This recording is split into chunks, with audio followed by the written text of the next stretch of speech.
ان شاء الله تكونوا بخير. صباح النور ليكم الناس الكل، الناس اللي تحقت بينا توا مرحبا. ان شاء الله نهيركم اسعد الايام. توقيتنا يهزنا الفقره الميتيو، نشوفوا احوالنا طقس لليوم شنية ملامحه في الفقره الميتيو كالعاده كما قلنا لليوم الخميس 5 فيفري 2026.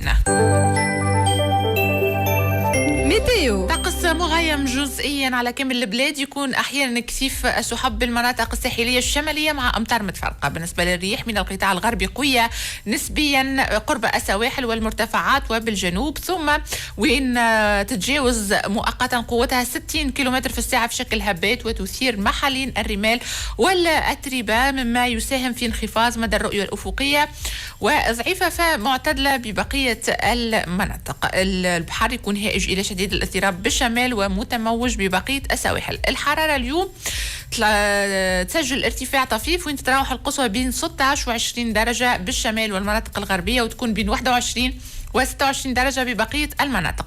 سيدي بوزيد اليوم عامل الريح يتواصل من ملامح الطقس للجمعة ويتقوى في فترة بعد الظهر تقريبا كما يوم أمس. معناتها الريح كان هكا المعدلات متاعو اصبح مش كما فتره بعد الظهر، تقريبا طقس مشابه لطقس امس، والحراره باش تكون في حدود 24 درجه.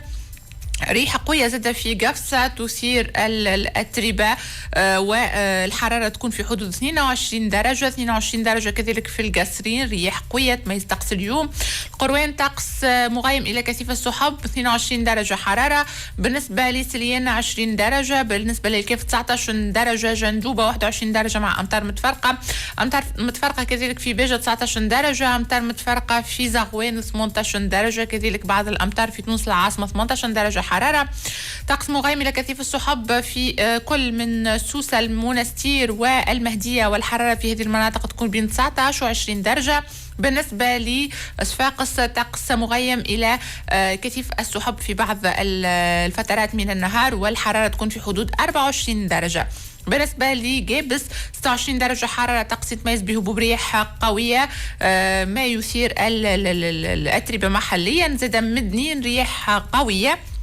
بالنسبة لقبلي طقس مغيم إلى كثيف السحب في بعض الأحيان، والحرارة في حدود 25 درجة.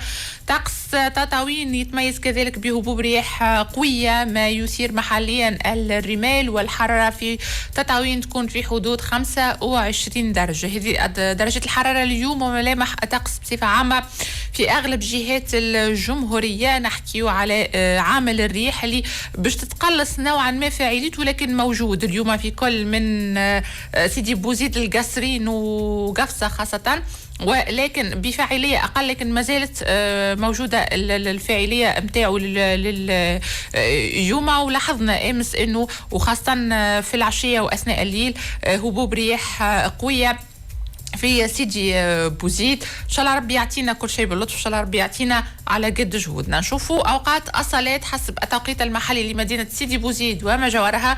الصبح كان 5 و49 دقيقه، الظهر ان شاء الله مع نص النهار و43 دقيقه، العصر مع 3 و32 دقيقه، المغرب مع 6 بالضبط، والعشاء ان شاء الله يكون مع 7 و24 دقيقه. موصلين معكم صبحيتنا